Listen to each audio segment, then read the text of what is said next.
What's in your cup today? What's in my cup today? My cup is holding a Snickers candy bar from which I get sugar and energy. If you beat me down too hard, I'll be able to recover with a quick bite of a Snickers. Thank you. Chocolate is the way, that is for sure. Why do you think people should choose you this upcoming election? All politicians talk about their experience, but it's not just political experience I've got. I'm one of the lucky few in Lee County who was actually born here back in 1941. So I've been able to understand and appreciate the growth and the challenges that means. I've also been able to appreciate how beautiful the area was and what a paradise it was that many years back.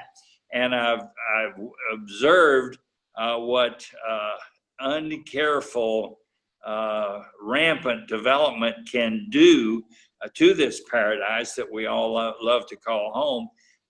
And because of that unique knowledge that comes with having been a native and growing up around here and watching all this growth, I think I'm in a position to take advantage of where I see the mistakes were made in the past and make sure we try to eliminate them.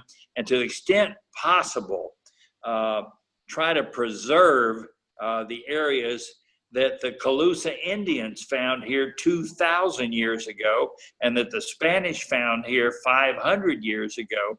That's why people keep coming here and staying here, because it is such a paradise. And my whole political career, and I was honored to serve in the Florida legislature for 12 years back in the 70s and 80s, my whole career has been devoted to making certain that our grandchildren will still have some of the same parts of this paradise to enjoy as I was able to in my entire life here in Lee County. So it's that kind of experience and a love and an appreciation for the area that I think gives me a little bit of an advantage over a fellow who just came down the pike and says, I'm here to serve you. I'm from the government and that sort of thing. Do you think that Lee County is doing enough for businesses that have been impacted by COVID-19? Oh gosh, yes. But I won't pat myself on the back and say that it's because anything that Lee County initiated. The fact is that under the act passed by Congress 6 weeks ago, we were eligible for a huge amount of federal money. Actually, it's around $436 million that Uncle Sam sent us a check for that amount. And it was to deal specifically with the impact of the coronavirus. And we have, that was so much money that we have only been able to find uses that we could justify in the neighborhood of just over 100 million at this point. We still got hundreds of millions of dollars in the bank. So we've adopted programs we never thought about before. We don't have a rule book for this terrible pandemic. And so we're making up some as we go along, and we're looking for meaningful things to do to protect jobs or protect people without jobs who have been negatively impacted. But gosh, yes, we are not through finding meaningful ways to help stem the damage done by this awful pandemic. So yes, we're doing a whole lot, but I need to thank Washington, D.C. and the Congress and the president for sending those dollars to us. We were initiating some relatively minor steps to deal with the impact, but at this point, it's an enormous amount of response that we have been able to muster here. Do you think Lee County is doing enough to slow the spread of COVID-19? Frankly, I think we could be doing more. I am a minority on the commission at this point, although understand while we're taping this, we are still on a vacation, which the commission for years has taken off on the month of July, and we try to get everybody to go at the same time so we don't have a difficulty in getting a quorum. So though we haven't met, and I only know what my commissioners or my colleagues are thinking by what I read and see them on the news saying. But right now, there doesn't seem to be any inclination by my four colleagues to adopt a mandatory mask ordinance, for instance. I lean toward doing that, as do all of the professionals. Just this morning, we got a letter from all of the medical personnel at Lee Health Systems asking us to do that. Dozens of other folks have come forward, professionals and non-professionals, asking us to do that. And I hope we're going to be meeting again just next week, August 4th. And this subject will come up, and I hope maybe we can be more forceful in addressing it that time. Yes, I think there's more that can be done. We have said that as a matter of policy, we encourage everybody to be wearing masks when they're in public, but it is not.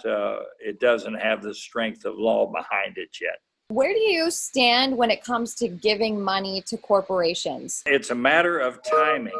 I supported some of those corporate grants back in 07 and 08 when we were experiencing the worst depression of our lifetime. And everybody remembers those horrible 5 years. And everybody, like we're responding to the pandemic today, everybody in government was saying, what can we do that will help us create some jobs? Because we were up to 22% unemployment in Lee County. And folks are saying, how can we create jobs? And one of the things that we came up with was these, and the way to induce corporate investment was to see if we could make some matching funds available and various grants available to where businesses would come to Lee County and create jobs. The Hertz grant came out of that, and it was a time when we created like 400 jobs, an average salary of which was around $60,000. And frankly, not many, there wasn't much opposition to that, if any. It seemed like a great idea because Lee County and most of America was flat on its back because of the awful recession, and then some compared to the depression. We also at the county level, we found all of the projects that were like road projects that were scheduled to come online in the next year or two. And we did everything we could to move them forward and put county money on those contracts so that jobs could be created, roads could be repaired that we needed anyway. We just moved them forward because we had some reserve cash that we were able to take advantage of. So at the time, during a terrible recession, not unlike what the federal government had done, and they were doing the similar things back in 07, 08, it seemed like a good idea. Today, and now we've got the additional conflict of the pandemic. It's making us kind of rethink some of those things and ask the question whether we should pull some more of these projects off the shelves and do what we did before. I'm not ready to do that yet.